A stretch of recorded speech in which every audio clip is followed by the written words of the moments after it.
Hello everybody and welcome to the channel. It's Paulie Esther here, and today we're going to explore the lore, but this time it's going to be with Vee Boonyasak, the survivor counterpart to the Krasue from Dead by Daylight's Sinister Grace chapter. I made the video earlier this morning about the Krasue's lore, and now we're going to do the survivor lore here. Dead by Daylight released these posts a day apart, but I'm playing catch up here.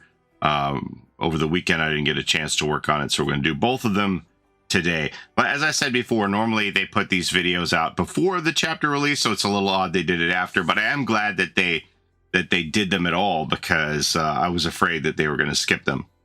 So here we go. Little did she know that concert would be her last. Read more here.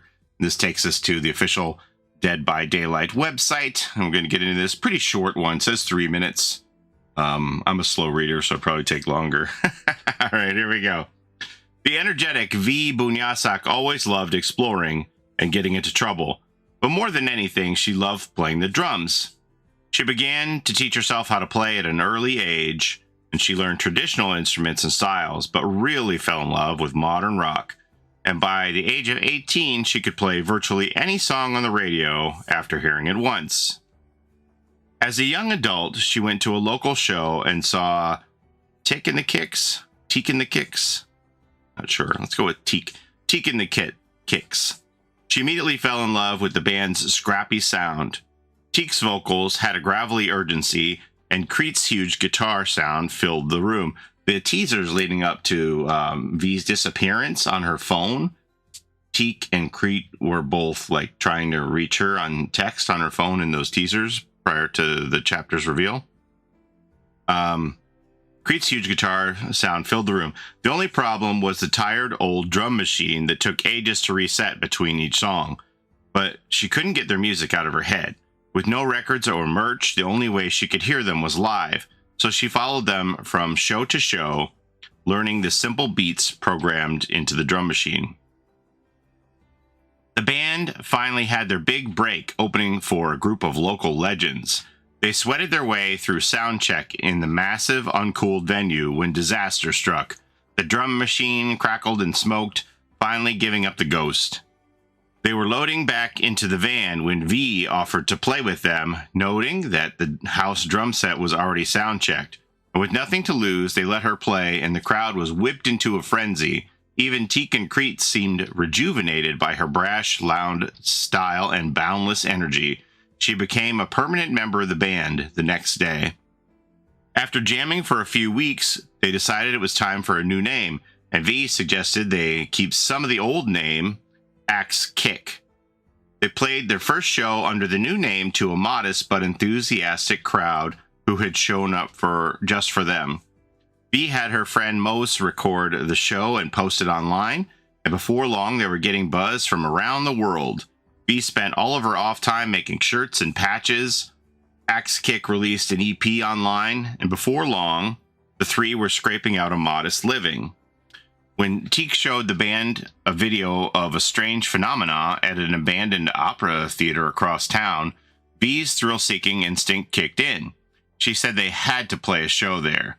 Teak and Creet were immediately on board. A heavy show at a massive abandoned venue was going to be the gig of a century. The night before the performance, they went to scout the venue.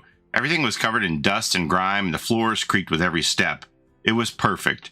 In the back, they found a dressing room filled with musty old opera outfits and cracked cassettes. With time to kill, they grabbed a couple pieces from the costumes and threw one of the tapes on. What they heard stopped them in their tracks. Ghostly, unnatural sounds, voices that seemed to dance around the room.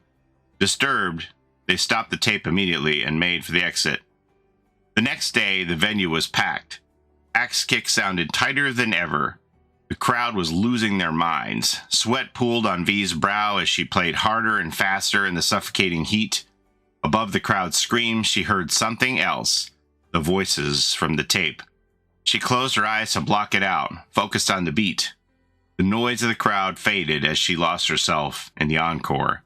As the song ended, she opened her eyes. She could barely see. She wiped her eyes, thinking it was the sweat, but it was something else, a thick, black fog.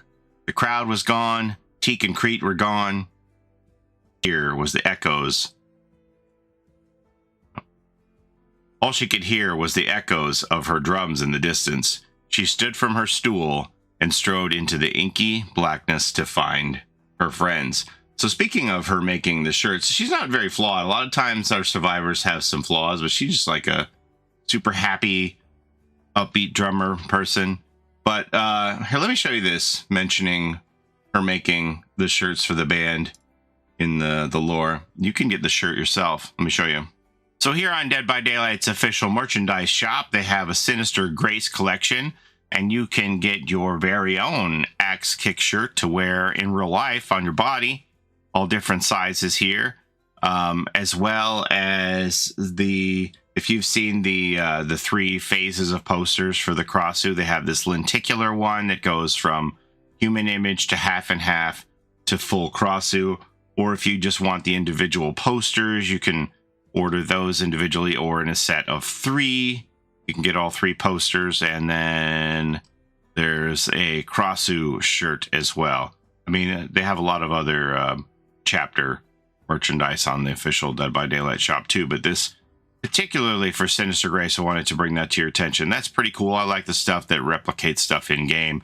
There is a bundle of 4 Axekick shirts that you can get for the 4 survivors who are musically inclined for 750 Auric cells or 250 Auric cells each. There's 4, so you get like buy 3 get 1 free. If you buy the bundle, check that for your in-game store for your bundles or in-game merch. But I wanted to let you know that if you want in real life merch, they have this stuff here as well. Anyway, that's all I have to show you today. Thank you so very much for watching. I appreciate the time you spend here with me on my channel.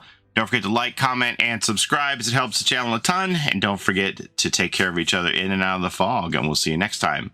Have a great day, everybody. Bye-bye.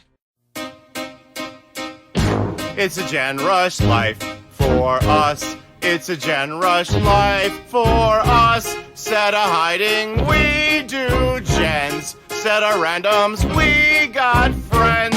It's a Gen Rush life